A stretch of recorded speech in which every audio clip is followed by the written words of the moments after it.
दुर्गा सप्तशतीको अष्टम अध्याय। ऋषि भन्दछन्, चण्ड दैत्य मारिएपछि अनि मुण्ड पनि गिडिएपछि तथा धेरै सेनाहरूको संहार भइसकेपछि दैत्यराज शुम्भको मनमा क्रोध उत्पन्न भयो र उसले समस्त दानव सेनालाई युद्धमा जान तयार हुनु भन्ने आज्ञा दियो। उसले भनौँ, आज उदायुध नामक 86 दैत्य सेनामा पति आफ्ना सेना सहित युद्धका निम्ति प्रस्थान गरून्। कम्बु नामक 84 सेना नायक आफ्ना सेना सहित युद्धका निम्ति प्रस्थान गरून्। 50 कोटी वीर्य कुलका 100 धौम्रो कुलका असुर सेनापति मेरो आज्ञाले सेना सहित प्रस्थान गरून्। कालक दौराहद र मौर्य र कालकीय असुर पनि सारा तयारी गरी तुरन्त मेरा आज्ञाले प्रस्थान गरून्। डरलाग्दो आशासन गर्ने असुर राज शुम्भ यसरी आज्ञा दिएर आफू पनि हजारौँ ठुला ठुला सेना सहित युद्धमा जान निस्कियो। त्यसका भयङ्कर सेना आउन लागेका देखि चण्डिकाले आफ्नो धनुषको टङ्कारद्वारा पृथ्वी र आकाशको मध्यभाग गुन्जायमान पारिदिइन्। हे राजन, त्यसपछि देवीको सिंहले पनि ठुलो गर्जन गरो अनि अम्बिकाको घण्टाको ध्वनिलाई झन् चर्को पारिदियो। यसरी धनुषको टङ्कार, सिंहको गर्जन र घण्टाको ध्वनिले सम्पूर्ण दिशाहरू गुन्जायमान भए। त्यो कठोर शब्दसँगै कालीले विकराल रुख अझ ठुलो पारिन् र ती बिजनिनी भइन्। त्यो तुमुल नाद सुनेर दैत्यका सेनाले चारैतिरबाट आएर चण्डिका देवी, सिंह र काली देवीलाई क्रोधपूर्वक घेर्दा भए। हे राजन, उसै बीचमा असुरहरूको संहार र देवगणको कल्याण गर्नका लागि ब्रह्मा, विष्णु, शिव, कार्तिकेय र इन्द्र आदि देवता पराक्रमी बलिया शक्तिहरू ती देवताहरूको शरीरबाट निस्केर उनैका रूपमा चण्डिका देवी भाटौँ गए। जुन देवताको जस्तो रूप, जस्ता भेष र भूषा र जस्ता वाहन थिए, उस्तै साधनले सम्पूर्ण भई ती शक्ति दैत्यहरूसित लड्न युद्धभूमिमा आए। हाँसले युक्त भएको विमानमा बसेर अक्षय सूत्र र कमण्डलु लिएकी ब्रह्माकी शक्ति ब्रह्माण्डी उपस्थित भइन्। शिवकी शक्ति वृषभमा चढेर हातमा त्रिशूल लिई महानागको कङ्कण पैरी मस्तकमा चन्द्र रेखा विभूषित भएर आइन्। कार्तिकेयको शक्ति रूपा जगदम्बिका उनैको रूपा धारण गरेर मयूरमा चढी हातमा शक्ति लिई कौमारी दैत्यसित लड्न सङ्ग्राममा आइन्। त्यस्तै नै भगवान विष्णुकी शक्ति गरुडमा बसेर शङ्ख, चक्र, गदा, शाङ्खा, धनुष र खड्ग हातमा लिएर आइन्। अनुपम वराह रूप धारण गर्ने श्रीहरिकी शक्ति पनि वराहको शरीर धारण गरेर आइपुगिन्। नारसिंह शक्ति पनि नृसिंह झैँ शरीर धारण गरी त्यहीँ आइन्। तिनको घाँटीको रौँ जगल्टा हल्लानाले गर्दा आकाशका नक्षत्र पनि उछिटाउँथे। इन्द्रकी शक्ति वज्र हातमा लिएर एरावतमा बसी आइपुगिन्। तिनका पनि हजारौँ नेत्र थिए। उनको रूप पनि इन्द्रको जस्तै थियो। अनि महादेव त्यहाँ आएर ती चण्डिकालाई भन्नुभयो, मेरो प्रसन्नताका लागि तिमी शीघ्र यो असुरहरूको संहार गर। तब देवीको संहारबाट भयानक स्वभाव हुने उग्र चण्डी प्रकट भइन्। ती सयौँ स्यालिनीहरू जस्तै प्रकट भएर कराउन लागिन्। ती अपराजिता देवीले धूम्र वर्णका जटा हुने शिवलाई भनिन्, हे भगवान, हजुर मेरो दूत जस्तो भएर तपाईँ शुम्भ निशुम्भ कहाँ पाल्नुहोस्। ती अभिमानी दुवै दैत्य र अन्य लड्न तम्सेका दानवहरू कन पनि भन्नुहोस्। दैत्य हो, यदि तिमीहरूको बाँच्ने इच्छा भए तत्काल पाताल जाऊ। इन्द्रले त्रैलोक्यको राज्य पाउन् र देवगण यज्ञ भागको उपभोग गर्न सकुन्। यदि अभिमानवश युद्धको अभिलाषा छ भने आओ, मेरा योगिनीहरू तिमीहरूको काँचो मासु खाएर तृप्त हुनेछन्। त्यस बखत शिवलाई दूत बनाएर पठाएकी हुनाले नै ती शिवदूती कहन्छन्। ती बलवान दैत्य पनि शिवबाट देवीको कथन सुनेर रिसाई जहाँ कत्यानी थिइन् उतैतिर गए।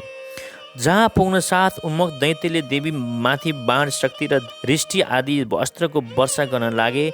अनि देवीले पनि तिनलाई प्रहार गरेका सबै शस्त्रास्त्रकन आफ्ना तिखा बाणहरूले काटिदिइन्। अनि असुरहरूले पनि देवीका सबै अस्त्रहरू आफ्नो बाणले काटिदिइन्। अनि काली सामुन्ने आएर शत्रु गणलाई शूलले विदीर्ण पार्न लागिन्। ब्रह्माकी शक्तिले रणभूमिमा चारैतिर दगुरेर आफ्नो कमण्डलुको जल छरेर शत्रुको पराक्रम नष्ट थिइन्।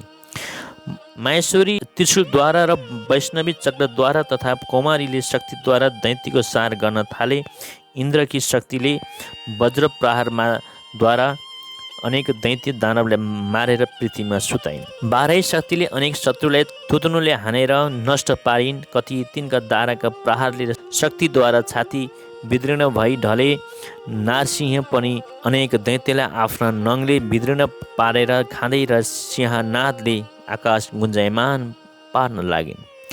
अनेक असुर शिवदूतकी प्रचण्ड अट्टहासले भयभीत भई पृथ्वीमा ढलेपछि तिनलाई आफ्नो गाँस पार्दै थिइन्। यसरी रिसाएका मातृगणहरूले अनेक उपायद्वारा असुरहरू मर्दन गरेको देखेर सैनिक डराएर भागे। मातृगणद्वारा पीडित दैत्यहरू सङ्ग्रामबाट भाग्न लागेका देखेर रक्तबीज नामक महादैत्य रिसाई युद्धमा अघि सर्यो। त्यसको शरीरबाट चोट लागेर जति थोपा रगत भूमिमा पर्दथ्यो उस्तै पराक्रमी दैत्य पृथ्वीमा उत्पन्न हुन्थे। त्यो रक्तबीज महासुर हातमा गदा लिएर इन्द्र शक्तिसित युद्ध गर्न लाग्यो। अनि इन्द्रले वज्रद्वारा रक्तबीजलाई भनिन्। वज्रले घायल भएपछि त्यसको शरीरबाट रगत बग्न लाग्यो र त्यसैबाट उस्तै बल र पराक्रम हुने युद्ध उत्पन्न भयो। त्यसको शरीरबाट रक्तका जति थोपा झरे उति नै पुरुष उत्पन्न भए। ती सबै रक्तबीज उस्तै पराक्रमी थिए। ती रक्तबाट उत्पन्न हुने पुरुष पनि उस्तै डरलाग्दा अस्त्र शस्त्रको प्रहार गर्दै त्यहाँ मातृगणसित घोर युद्ध गर्न लागे। पुनः वज्रको प्रहारले त्यसको मस्तक फुट्यो। तब रगत बग्न लाग्यो। त्यसबाट हजारौँ पुरुष उत्पन्न भए। अनि वैष्णवी त्यसमाथि चक्र प्रहार गरिन् तथा इन्द्रले त्यो दैत्य सेनापतिमाथि गदाले प्रहार गरिन्। वाहा आर्ष वैष्णवीको चक्रले घायल भएपछि त्यसको शरीरबाट जति रगत बग्यो त्यसैबाट समान जो उसकै आकारका हजारौँ महादैत्य प्रकट भए। तीद्वारा सम्पूर्ण जगत व्याप्त भयो। कौमारीले शक्तिद्वारा, बराहीले खड्गद्वारा र महिषासुरीले त्रिशूलद्वारा रक्तबीजलाई घायल पारे र रिसाएको त्यो रक्तबीजले पनि गदाले सबै मातृशक्तिमाथि भिन्न भिन्नै प्रहार गर्यो। शक्ति र त्रिशूल आदिले घायल भएपछि शक्ति त्यसका शरीरबाट रगतको धारा पृथ्वीमा खस्यो। त्यसले पनि सैकडौँ असुर उत्पन्न भए। त्यस प्रकार महादैत्यको रगतबाट प्रकट भएका असुरहरूद्वारा संसारै व्याप्त भयो। तब देवता डरले थरथर काँप्न थाले। देवताहरूलाई डराएका देखेर चण्डिकाले कालीसित झट्ट भनिन्, चामुण्डे तिमी आफ्नो मुख अझ ठुलो पार। मेरो शस्त्रपातले बग्ने रक्तबीज र त्यसबाट उत्पन्न हुने महादैत्यहरूलाई तिमी खाँदै जाऊ। यसरी रक्तबाट उत्पन्न हुने महादैत्यहरूको भक्षण गर्दै तिमी रणमा डुलिरह। यसरी त्यसको सारा रक्त क्षीण भएपछि त्यो स्वयं नष्ट हुनेछ। जब तिमीले ती भयङ्कर दैत्यलाई खाइसक्नेछौ तब नयाँ दैत्य उत्पन्न हुन सक्दैनन्। कालीसित यति भनेर चण्डिकाले रक्तबीजमाथि शूल प्रहार गरिन्। अनि कालीले आफ्नो मुखमा त्यसको रगत थापिन् अनि उसले चण्डिकामाथि गदा प्रहार गर्यो। तर त्यो गदाको चोटले देवीलाई कुनै वेदना हुन सकेन। रक्तबीजको घायल शरीरबाट धेरै रगत बग्यो। तर त्यो रुधिर चण्डिकाले आफ्नो मुखमा थापिन्। रक्तपातले कालीको मुखमा जुन महादैत्य उत्पन्न भयो तिनलाई पनि खाइन् र रक्तबीजको रगत पनि पिइन्। त्यसपछि देवीले रक्तबीजलाई जसको रगत चामुण्डाले पिसकेकी थिइन् वज्र, बाण, खड्ग र रिष्टि आदि शस्त्रास्त्र मारिदिइन्। त्यस अनेक शस्त्रले आहत एवं रक्तहीन भएको महादैत्य रक्तबीज भएकी रक्तबीज पृथ्वीमा ढलो। देवताहरूलाई अपार हर्ष भयो। अनि ती असुरहरूको रक्तपान मदले उद्धत झैँ भएर नृत्य गर्न लागे।